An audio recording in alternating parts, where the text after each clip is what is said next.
En el calendario judío, así como están presentes muchas festividades, hay épocas de duelo y tristeza. El periodo de mayor aflicción es el de las 3 semanas que comienzan con el ayuno del 17 de Tamuz. ¿Qué pasó en estas fechas? ¿Qué se puede y qué no se puede hacer? ¿Los ayunos en el judaísmo son optativos? ¿No es demasiado seguir llorando por algo que pasó hace casi 2000 años? Sobre estos temas vamos a estar hablando hoy en Final Abierto. Bienvenidos, mi nombre es Jacob Lipsik. Y mi nombre es Jonathan Berim, y como siempre arrancamos agradeciéndoles por estar ahí, por escucharnos, por ser cada vez más, por mandárselo a la tía, por enviárselo al amigo que le interesa el tema o al que no le interesa el tema. O al enemigo. O al enemigo también, depende si le gusta o no le gusta, tal cual. Así que gracias por todo, gracias por estar ahí. Si quieren pueden colaborar en el Patreon también que tenemos en la descripción.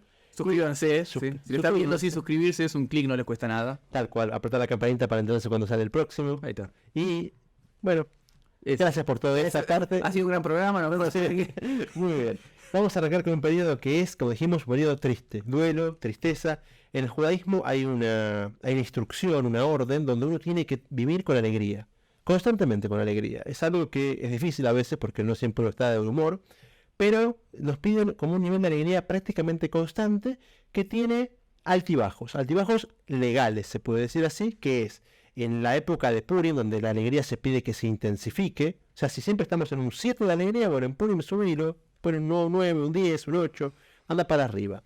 Y después está la época, una de las que vamos a hablar, que es la época de los Bein HaMetzarim, que vamos a explicar ahora a qué se refiere. Y también está la época de Sefirat HaOmer, que también es un poquito de duelo, pero vamos a enfocarnos en estas primeras que mencionamos, que es Bein HaMetzarim, donde se pide que uno baje ese nivel. Está siempre en 7, bueno, este tiempo no llegues a la depresión, no vas a ni al 0 ni al 1, pero arranca con un 5, con un 4, con un 6, como que tenés que estar por debajo del promedio de alegría. Aquel que está viendo esto apenas estamos lanzando el video, esto es porque en pocos días va a ser el ayuno del 17 de Tamuz. Entonces, para entender un poco de qué se trata esta fecha, que además, como decía Johnny, da inicio a un periodo de duelo que dura 3 semanas. Las famosas 3 semanas para el judaísmo, que se va a ir intensificando. Seguramente vamos a dedicarle un episodio al 9 de Av, que es obviamente el día más triste del año. Pero en estos momentos hay toda una previa, que también es interesante como en el judaísmo, como nos van preparando de a poco para hasta llegar a un nivel de tristeza mayor. Pero comienza entonces el 17 de Tamuz, un periodo de semiduelo, por así decirlo, ¿no? Así es. De hecho, el calendario judío, los ayunos son muchos, hay varios. El más conocido por lejos es Yom Kippur, que es un ayuno que no tiene que ver nada con esto, porque Yom Kippur es un ayuno de expiación, de quizás incluso de alegría, de plenitud. Ya tenemos ayunos que son de duelo, y de los cuales los ayunos de duelo tenemos 4 centrados en la destrucción del Beit HaMikdash. O sea, el golpe de perder el templo y perder la conexión a Dios que el templo representaba para el pueblo judío fue tan fuerte que se dividió su duelo en 4 fechas distintas, todas asociadas con el templo. Una es la que el enemigo termina sitiando la muralla, que es justamente, bueno, ya nos cortan la vía de acceso, sabemos que es el principio del fin, así eran los sitios, se sitiaba el lugar y hasta que no se quedaba... De Jerusalén. De Jerusalén, hasta que la población moría de inanición o tenían que salir a luchar, no había vuelta atrás. Entonces el primer ayuno que tenemos en el año con respecto a esto es justamente ese, que es 10 de Tebet, donde el enemigo, que en este caso fueron los babilonios, sitiaron la muralla de Jerusalén. Después, en otros 2 puntos que se van desarrollando es, el siguiente punto después de un sitio es la grieta en la muralla, cuando el enemigo ya penetra, viola, o sea, destruye esa estructura defensiva y ya entra en la ciudad. Y el último, el final, el más grave, es el 9 de Av, que es, como dijiste, vamos a hacer un capítulo especial, donde se termina destruyendo el templo, se pierde la destrucción, se quema Jerusalén, entonces es el Summum. Hay uno más que es el Tzon Gedalia, que es cuando, después de perder todo, ya se perdió lo poco que quedaba, pero bueno, ya será para otro episodio. Sí. Entonces, el 17 de Tamuz, que esto es importante también, porque al menos a mí, cuando festejábamos algunas fechas patrias, en el caso voy a hablar de la Argentina, el 25 de mayo, el 9 de julio, que en realidad festejábamos muchas veces porque implicaba un feriado y no había que ir al colegio o lo demás, pero... con el acto, ¿no? Hacer de paso. El acto no se hacía en ese día se hacía antes, lo preparamos mucho tiempo antes. Pero más allá de eso, la fecha del 9 de julio o el 25 de mayo, por tomar algunos ejemplos, en otros lugares, están generalmente cerca del 9 de julio, porque hubo una seguidilla de conquistas y demás, pero no viene al caso. Pero sí es importante que muchas veces la fecha patria no nos representa tanto más que ese día. Sin embargo, en el judaísmo es interesante cómo ver que hay ciertas fechas en las cuales ocurrieron muchas cosas y es prácticamente sorprendente que tantas cosas hayan pasado en un mismo día. Como para ver, según grandes sabios, lo que sostiene el judaísmo es que las fechas tienen, por así decirlo, como una fuerza espiritual. Entonces, no es que nosotros celebramos, para dar un ejemplo, en Pesaj, no es que celebramos solamente la salida de Egipto, sino que también se entiende que para el judaísmo hay una fuerza especial de liberación o una influencia espiritual de la liberación, por ejemplo, lo que tiene que ver con esa fecha. De hecho, en Tammuz y sobre todo en Av, es preferible evitar ciertas cuestiones porque hay como una influencia, entre comillas, negativa en esos días. Pero el 17 de Tammuz, que es la fecha que es más cercana, y que va a ser el ayuno que tendremos pronto, ocurrieron muchas cosas. ¿Cómo arranca todo esto? ¿Por qué empieza a ser una fecha, por así decirlo, trágica para el pueblo judío? Porque el 17 de Tammuz, lo primero que recordamos en la Torá, es cuando se rompen las primeras tablas, ¿sí? Cuando ocurrió el famoso caso del becerro de oro, ¿no? Así es, sí, estando recién en el desierto, recién salidos de Egipto, el pueblo salen de Egipto, cruzan el mar, avanzan por el desierto, y el primer acontecimiento grandilocuente que ocurre, quizás el acontecimiento de la historia del pueblo judío, es la revelación de Dios en el monte de Sinai. Eso es 50 días después de la partida de Egipto, que es Pesaj. Tenemos la celebración de Shavuot, que es la entrega de la Torá, de la cual hablamos en el episodio de si la Torá es divina o no, que vamos a tratar de empezar a poner los links para que la gente sepa cómo se hace. Yo pensaba que había como, wow, la inteligencia artificial, cuando lo mencionan aparece ahí solo, pero no, hay que hacer es todo manual acá, sí. Y el gran artífice es el Señor. Así es, entonces hay que hacer eso también, pero tenemos la situación que ocurrió con el becerro, perdón, con la entrega de la Torá. Entonces,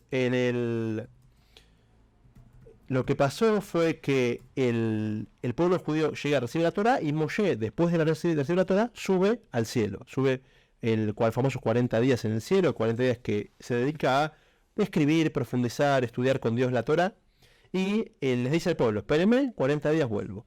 El pueblo judío dice, bueno, 40 días empezamos a contar de hoy. Hoy subió, hoy es día 1. Es lo que pasa muchas veces cuando uno hace las cuentas de días y cuenta el primer día y el último. O sea, si contaste el primero, no tenés que contar el último. Después nos vemos en 7 días. Y uno le da que si es martes, tiene que ser otra vez martes. Claro. Pero si contaste el primero, contaste y el último, te da mal la cuenta. Por eso nunca había entendido que el Brit Milá es el mismo día, la semana siguiente de que nacieron. Pero ¿cómo? Si son 8 días. Eso, son 8 días, debe ser el día después. El otro día, son martes, Brit Milá miércoles. Claro, tal cual. Si uno cuenta el primero y el último, es el lío. Entonces, hoy tiene que contar 8, en vez de contar 7. Entonces acá Moshe dice, en 40 días vuelvo, y la intención de Moshe era que este día no cuente, o sea, mañana es día 1, y la gente ya se empezó a adelantar, día 1, día 2, cuando llega el 40, hay Midrash cuenta como sí. La inclinación hacia el mal, el Satán se presentó y dijo, ¿dónde está Moshe? Dice, no está por bajar, seguro está por bajar, y les muestra que está muerto, como que hay toda un juego de... Sí, obviamente todas estas cuestiones tienen que ver una más profundidad, no es que, bueno, hubo 600.000 personas que se confundieron todas con el día de contar, hubo un error ahí en el cálculo y una influencia negativa que también ocurrió, como todos los que creemos en la existencia de Dios, también hay fuerzas espirituales que entran en juego en estas cosas, y ocurrió entonces el famoso pecado de la transgresión del becerro de oro, sí. Que fue como decía Johnny, que cuando ven que no baja Moshe, entonces el pueblo de Israel se acerca a Aarón, el sumo sacerdote, y empieza a decirle, bueno, ahora que no estamos allí necesitamos hacer como otro líder, o hay como una mezcla ahí de si se llama idolatría o no. Claro. Incluso es raro porque habían visto la revelación tan grande y ya de momento dicen, bueno, danos otro reemplazo, danos un nuevo Dios, claro. Como que este ya pasó, Moshe pasó. Había una se puede decir una pequeñez intelectual en la gente esta que necesitaba concentrarse en algo concreto. De hecho, conectarse con Dios es casi imposible. Por eso hay algo que se llama Shekhinah, que es como la revelación de Dios palpable o sentido, o que se puede llegar a ser percibir en el mundo, pero da para otro episodio, también vamos a anotar Shekhinah, ya lo anoto. Bueno, se vincula un poco con la presencia del gran templo, del Beit HaMikdash, que es lo que estamos recordando de la destrucción. O sea, cuando no está el Beit HaMikdash, que por así decirlo es el lugar en donde reposaba la presencia divina, por así decirlo, es que hay una decadencia espiritual, obviamente. Seguro. Ya de por sí, el no poder conectarse directo es una decadencia. Y el hecho de que eso que no esté, que me permitía ese buffer, ese intermediario, de sentir la presencia de Dios en algo magnánimo, en algo grande, dorado, Korbanot y los Kohanim y en las ceremonias, también indica otra retrocede 3 casillas más espiritualmente hablando. Entonces el 17 de Tammuz, para ponerlo en resumen, lo que ocurrió el 17 de Tammuz es una fecha en la que recordamos trágicamente esta cuestión de que Moshe no bajó, hubo una confusión. Sí, Moshe baja el 17, o sea, el 16 Moshe no bajó y se ve el becerro, claro. Y el 17 baja y se encuentra con el becerro hecho, y ahí es que la rotura baja con las tablas, las rompe, o sea, las tablas era el compromiso del pueblo, va a servir a Dios, si están sirviendo a otro elemento, entonces rompe las tablas. Entonces la primera desgracia de las 5 que enumera la Mishnah del Talmud sobre el día del 17 de Tammuz es justamente que Moshe bajó y rompió las tablas. Sí. Después también rompe el becerro, juzga a los que se portaron mal, y tampoco fue algo agradable. Tuvieron que pelearse a veces con los amigos, con los hermanos, los cuñados. Fue una lucha entre hermanos, pero hacer justicia y decir, bueno, enderecemos nuestro camino y volvamos a servir a Dios como corresponde. Claro, entonces esa es la primera fecha. Entonces hay una fuente bíblica en la cual el 17 de Tammuz es un día trágico. Ahora, ya después, las otras fechas ya no tienen que ver tanto con la Biblia, sino que saltamos un poco, ¿no? Con la Torah no, partes algunas están en el Tanaj. Entonces, claro, por eso, hay que quedar las dos cosas. La Torá. La Torah son 3 partes, Torah, Nevi'im, Ketuvim, o sea, Tanaj, para la Biblia hebrea es Tanaj. Entonces, la primera de las situaciones Pentateuco. ocurrió tal cual entre los 5 libros de Moisés, de Moshe, que son los de la Torah, propiamente dicha, y después el resto van a aparecer en lo que es el Naj, los Nevi'im y los Ketuvim, que son los profetas y los escritos o agiógrafos, depende de cómo uno lo quiera escribir. Sí, si alguien alguna vez utilizó en alguna frase agiógrafos, que por favor nos cuente, porque... No dejen en los comentarios. Sí, ¿y en dónde está? Si Son más complicadas las traducciones que las palabras originales. Sí. Agiógrafos, ¿quién?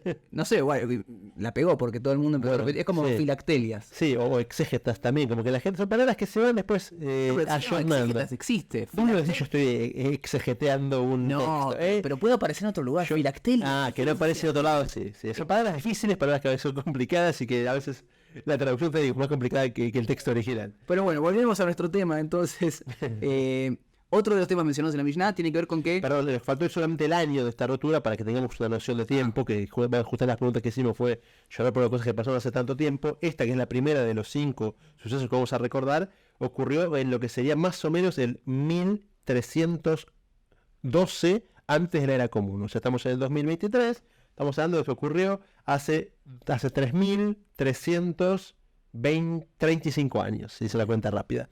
Entonces, más de 3.000 años de... En la introducción dijimos casi 2000 años porque en realidad nos referimos al último hecho. Sí, hay promedio también, sí, tal cual. El último más o menos hace... Entonces, después se anula el Corban Tamid, ¿sí? Así es.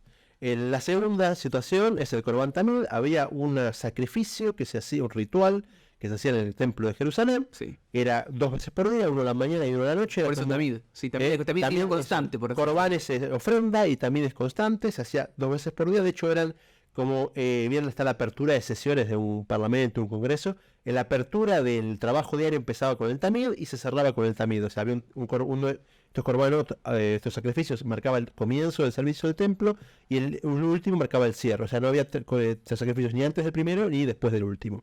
Y esto era lo constante. O sea, si ese día no había ningún sacrificio por nada, o sea, no pasó, no era una fiesta, no era Shabbat, no había nadie que traiga un agradecimiento, estos corbanot se hacían siempre. Eran como la parte principal o central o más frecuente de todo el servicio del templo. Y no se dejó de usar nunca desde que se hizo el templo hasta el momento en que se interrumpe, que justamente coincide con la llegada de los romanos y la rotura de la muralla, como vamos a ver que es la tercera situación. Sí, porque tiene que ver en realidad la posibilidad o la capacidad de ofrecer sacrificios y ofrendas, ¿sí?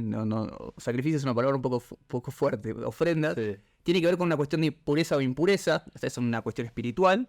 Y por la rotura de la destrucción de las murallas hubo una cuestión de impureza que inhabilitaba la realización de estas ofrendas en el Beit HaMikdash. Sí, sobre eso hay 2 versiones que trae Flavio Josefo, quizás es el historiador de judío de esa época. El que no sabe la historia es un judío practicante que después termina pasando al bando romano y se convierte en un escriba y un historiador.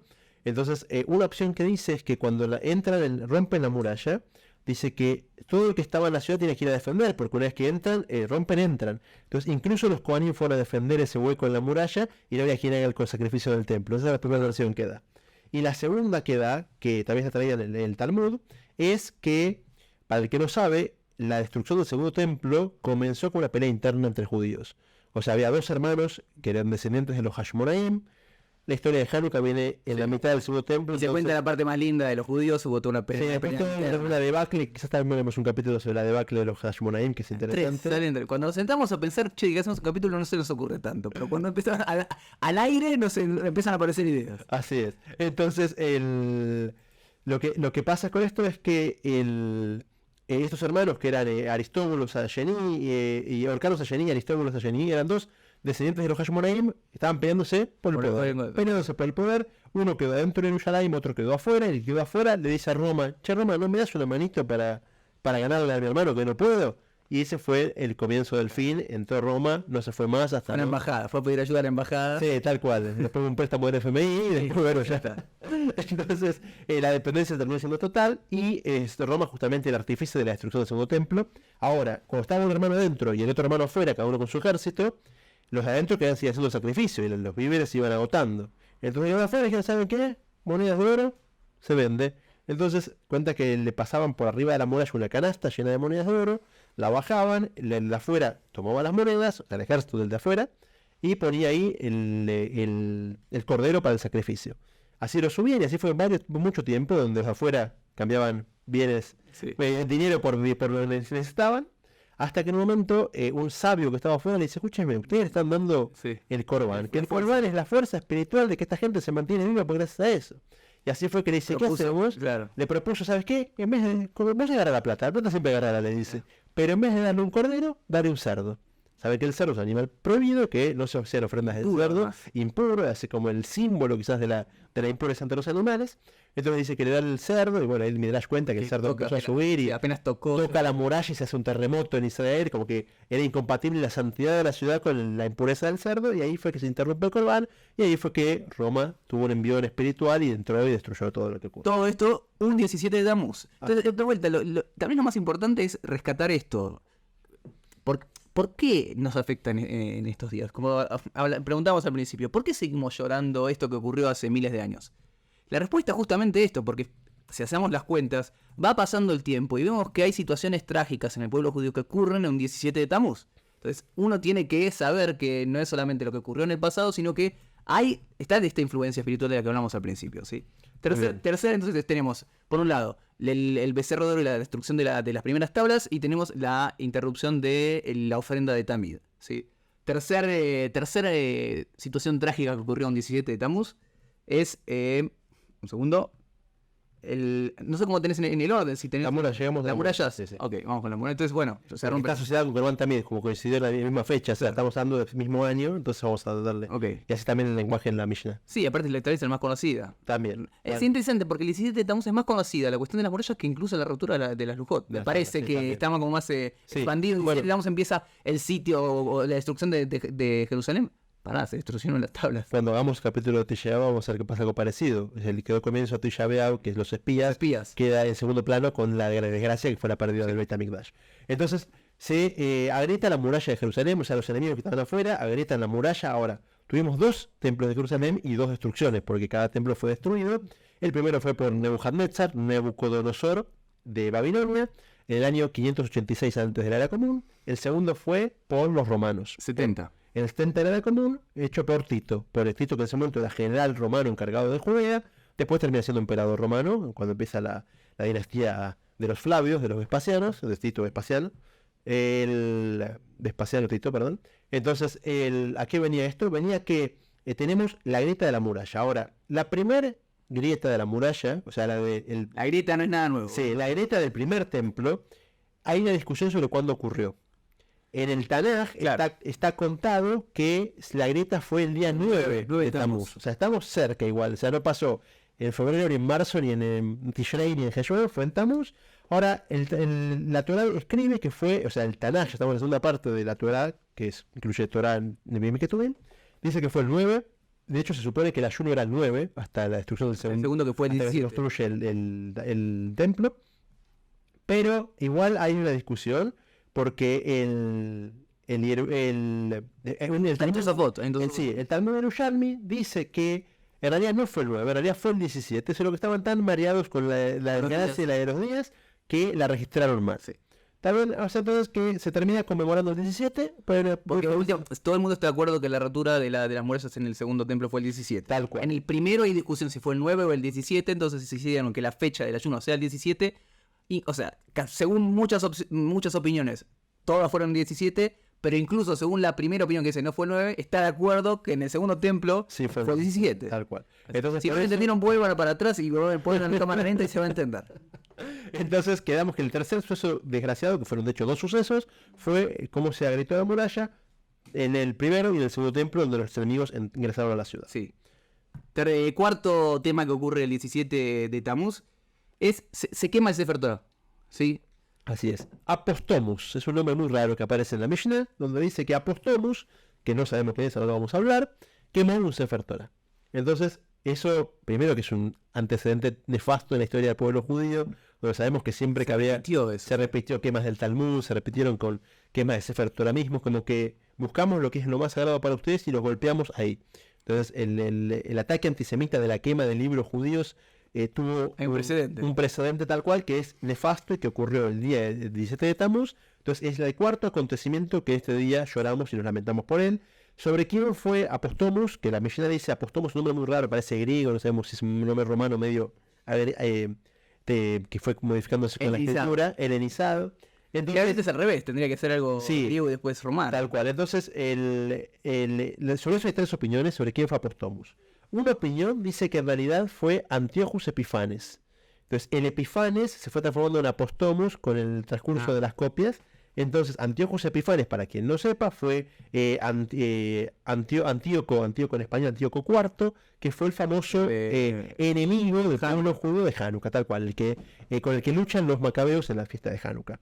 La segunda opinión dice que fue un general romano de Siria, que fue en la época de la rebelión de Bar Kokhba. O sea que los griegos estamos hablando del año siglo menos 5, o sea 5 siglos antes de la era común, y después el romano sería ya casi siglo II después de la era común, 700 años de diferencia, donde era un general que se veía bien que los judíos estaban preparándose para la rebelión y prendió la mecha, o sea, prendió un Sefer Torah, y eso desató una revolución interna.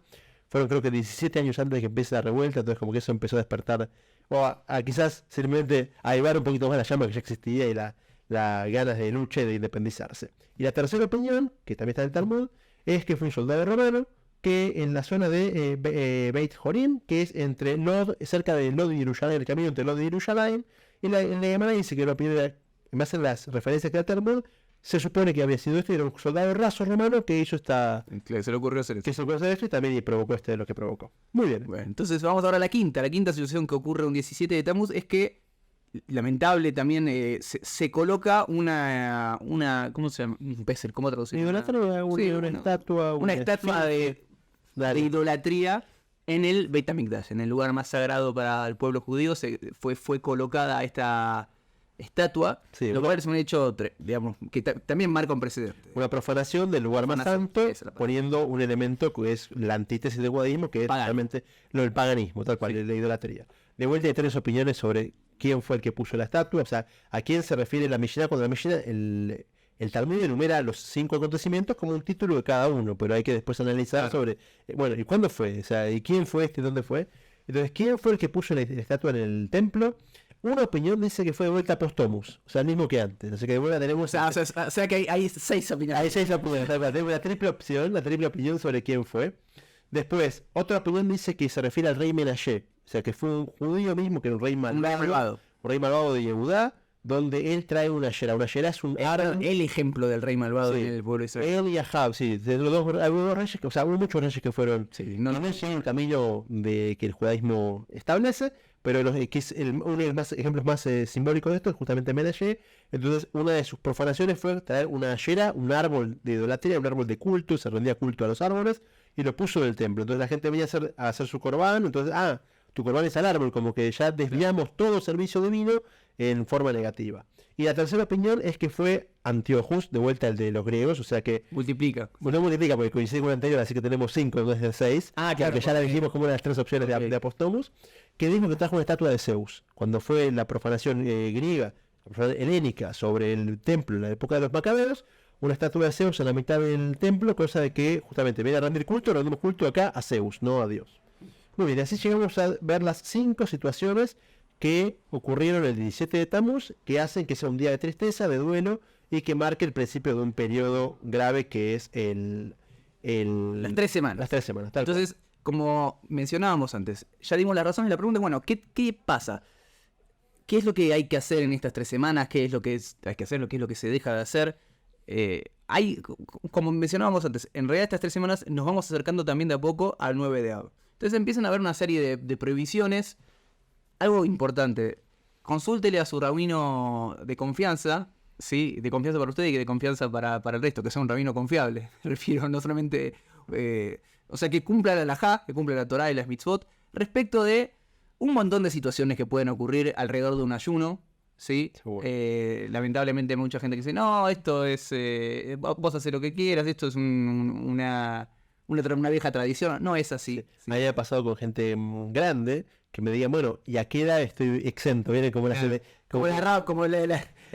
Como el boleto, sí, hay boleto de tercera edad. Bueno, entonces, cuando empiezo la tercera edad, busco las excepciones dentro de la ley judía también para lo que es el ayuno. Y la verdad es que, si bien el ayuno tiene un montón de excepciones, pero con problemas de salud, de gente mujeres embarazadas, mujeres que están amamantando. Entonces, cada uno consulte, como dijimos, a su rabino de cabecera. Pero sepan que la ley establece que es un ayuno para todo judío o judía mayor de 13 años los varones y de 12 años las mujeres, pero con un montón de excepciones posibles, así que cada uno de vuelta, no se manden a hacer las cosas solos, porque realmente que si es una persona que está con un problema de salud, debería comer ese día y es una mitzvah que coma, y si quiere hacer de más o empezar a ayunar, puede ser peligroso para su salud y puede estar incluso en contra de lo que la voluntad de Dios es, que quiere que se cuide su salud y que no esté ayunando para ayunar. Claro, si va a comer es... No, perdón. La regla es, hay que ayunar. Hay excepciones, Tal cual. pero no empieza al revés. Perdón, ibas a decir algo importante, que si va a comer... Eso, incluso quien puede comer, lo que se hace ese día no se va a dar un manjar, salir a comer afuera, sino que uno va a comer para subsistir. O sea, como no tengo que ayudar, en el caso que una persona no tiene que ayudar... Pedimos sushi. Sí, sushi, salmón, no sé, asado, cada uno lo que más le guste. Entonces, no, de vuelta, si se van a permitir comer, que no sea la comida súper lujo, súper placentera, sino que simplemente sea subsistencia para, por lo menos a nivel empático, se asocia al resto del pueblo judío que está ayunando, bueno, como lo básico para sobrevivir, pero no tengo por eso que hacer, ¿cómo se llama? Hacer distinto a lo que los demás hacen, separarme de la congregación. Es interesante sobre esto que ya que estamos con el tema de la obligación del ayuno, una persona me preguntó, bueno, ¿eso es obligatorio? Y la verdad que hay una Gemara que aparenta decir que no es obligatorio. Desde que se construyó el primer templo, el ayuno era, como dijimos, probablemente pudo ser que haya sido el 9 de Tamuz. Cuando se construye el templo, el segundo templo, se anula el ayuno. Ya está, el templo está construido, no hay más ayuno. Ahora, cuando se destruye el segundo templo, uno piensa, bueno, volvamos al ayuno obligatorio el día 17. Y la Gemara es una ambigua porque dice que si hay un momento de paz, no se hace ayuno. Y si hay un momento de triste, donde hay decretos de gobierno que prohíben el judaísmo o persecuciones, ahí sí se ayuna. Y en la práctica, si bien el Talmud aparentemente lo dejaría abierto, a nivel legal judío, lo que se dictamina es que sea obligatorio, que sea el 17 primero, pero no hay duda sobre qué fecha es, y que sea obligatorio. Entonces, un Minhag Israel Alajá, cuando el pueblo judío adopta una fecha de ayuno, queda como ley, y no es que yo, pero vi una cita del Talmud que dice tal cosa, no. Uno se basa en lo que es la Alajá, que es la forma de llevar a la práctica la filosofía judía transmitida en el Talmud. Solamente hay un caso en donde oficialmente no se haría el ayuno del 17 de Tamuz, que tiene que ver cuando cae en Shabbat. ¿Sí? Si llega a caer en Shabbat, lo que ocurre, como muchos ayunos, es que se pasa al domingo posterior. Si no adelantamos los ayunos, sino que lo atrasamos en esta cual no se adelanta las desgracias. Exacto. Y alguna curiosidad más sobre el ayuno del 17 de Tamuz, que ese día fue el día que, según el Midrash, Noah mandó a la paloma para ver si la tierra se había secado. Cuando fue el diluvio, después Noah quiere salir del arca, y el arca no tenía balcones ni ventanas, no era de crucero, con vista panorámica. Entonces usó un sistema de mandar aves, si la ave volviera, porque no había donde apoyarse, donde quedarse. Entonces el 17 de Tamuz es cuando manda Noah por primera vez a la paloma, y dice el pasuk, dice la Torah, que la paloma no halló descanso, no encontró tranquilidad. Y se asocia justamente al pueblo, la paloma está asociada al pueblo de Israel, muchas veces en la filosofía judía. Y entonces dice que este día, como es un día de tristeza, el pueblo de Israel no encuentra descanso, no encuentra tranquilidad, porque es un día justamente de tristeza y de agonía. Ahora, el más allá del ayuno, como dijimos ya varias veces a lo largo de este episodio, se da inicio a 3 semanas que implican ciertas restricciones, ¿sí? Y hablemos de las más conocidas, al menos, música, ¿sí? Así es. Se deja de escuchar música, ¿sí? Sí, son 3 semanas. La costumbre de todo el pueblo judío es no escuchar música, porque justamente la música es algo que te despierta alegría, emoción, felicidad muchas veces. Entonces, bueno, deja de lado esa música para que sientas en tu día a día, en tu vida cotidiana, un poquito esa tristeza que tenés que vivir a flor de piel. Ahora, no vale tampoco, bueno, toda la razón por la cual se prohíbe la música es porque me da alegría. Voy a escuchar una canción que no me da alegría, sino que me da cierta melancolía. No se escucha música, ¿sí? No empecemos a buscar atajos. Cortarse el pelo, ¿sí? Muy bien. El cortarse el pelo es una costumbre también siempre de duelo, cuando una persona pierde un ser querido, se deja la barba y el pelo, y lo pueden escuchar en el capítulo que hablamos del duelo, así que sepan que les dejamos la referencia. Voy a tratar esta vez sí cumplir con Sí, las referencias. cuando ven que se pierde un poco lo que está diciendo es porque está anotando. Tiene Tal cual. Está tomando nota de qué episodio vamos a hacer, de poner arriba la cosita, porque como lo dijimos antes, la inteligencia artificial todavía no lo hace solo, sino que No, hay que hacer se pone el equipo al hombro. Sí. Entonces está anotando, poner ahora, ¿no? Me parece que ahí es cuando perdemos el hilo. Guionista, producción, edición, todo. Bueno, ya cuando de colaboración del Peter me aumenten, buscaremos un productor y aumentar el equipo de trabajo. Entonces cortarse el pelo, Como dijimos, cuando se pierde esa norma de duelo, uno se deja el pelo largo, como que esa falta de estética también externa influencia en lo interno. Sí. Entonces, estas 3 semanas, la costumbre de los Ashkenazim es dejarse el pelo y la barba larga. Los Sefarim empiezan, creo que no recordamos que estas 3 semanas tienen como 3 etapas. Están las 3 semanas, después los últimos 9 días y después la última semana, que se va haciendo cada vez más intenso el duelo. Entonces, los Ashkenazim arrancamos con muchas cosas del principio, Sefaradim con muy poquitas, solamente escuchar música y la braja de Shekeanu, que ahora lo vamos a hablar. Y entonces, el cortar de pelo, si bien Ashkenazim empezamos desde el principio, Sefaradim lo empiezan desde, o sea, justo a la mitad, que es justo Rosh Hodesh Adar, y cuando empieza Rosh Hodesh Av, que es cuando empieza, se intensifica el duelo. Claro. Está la braja de Shekeanu. La braja de Shekeanu es una bendición que se hace cuando hay algo nuevo. Claro, o sea, no se estrenan cosas. Tal cual, uno compra un traje nuevo, uno come una fruta nueva que no comió en la estación, entonces uno dice la braja de Shekeanu, y en este periodo se abstiene de hacerlo, salvo que no le quede otra. Por ejemplo, que la fruta se vaya a pudrir, o que tenga una necesidad como una mitzvah, que tuvo un hijo varón y se hace Shekeanu por la mitzvah de Brit Milá. Entonces esas cosas que son impostergables se hacen igual, pero lo que se puede postergar, o sea, lo que se puede evitar ese traje que uno compró, que puede estrenarlo más adelante, lo estrena más adelante y no hace falta que lo estrene justo en las 3 semanas, que es problemático. Sí. Ahora, empezamos ahora, entonces, esas son las 3 que arrancan el 17 de Tammuz, ¿no? ¿Me estoy olvidando alguna? Casamientos. Casamiento. Sí. Casamientos es también, a menos que haya un caso urgente, ¿no? No, se puede hacer compromisos, pero... casamiento oficial no, no. Sí, Sefaradim sí, muchos Sefaradim sí hacen casamientos hasta Rosh Hodesh, Rosh Hodesh Av, pero Ashkenazim, desde ya empiezan las 3 semanas, se suspenden los casamientos, son épocas de los salones de fiesta quedan bastante vacíos, sí. Ok. Muy bien. Y entonces tenemos el resto de regulaciones se intensifican con Rosh Hodesh Av, ya no desde el principio, sino que es en la segunda etapa, donde empiezan otras restricciones, como por ejemplo, el no usar ropas limpias, no hace falta que la ropa esté perfumada y limpia de lavar ropa, sino que ropas ya usadas, no hace falta que esté sucio, o sea, está prohibido ir con ropa sucia para el judaísmo, usted que mantener una imagen pulcra interna y externa, entonces eso se evita. Por ejemplo, los Ashkenazim empezamos con el tema de los baños por placer, o sea, uno puede bañarse por higiene o bañarse por placer, el famoso jacuzzi de sales y espuma, uno lo hace por disfrutar realmente. También eso se evita en la segunda etapa del duelo. Incluso la ducha misma también tiene varias restricciones, o sea... sí, también la ducha, si es por higiene de vuelta, se puede. Por higiene se puede, por higiene se puede, pero... no es que, bueno, te quedas cantando ahí... Tal cual, bajo la ducha, después es forma de bañarse a veces por partes, donde uno hace que la ducha se convierta en un elemento higiénico y no en un elemento placentero. Claro.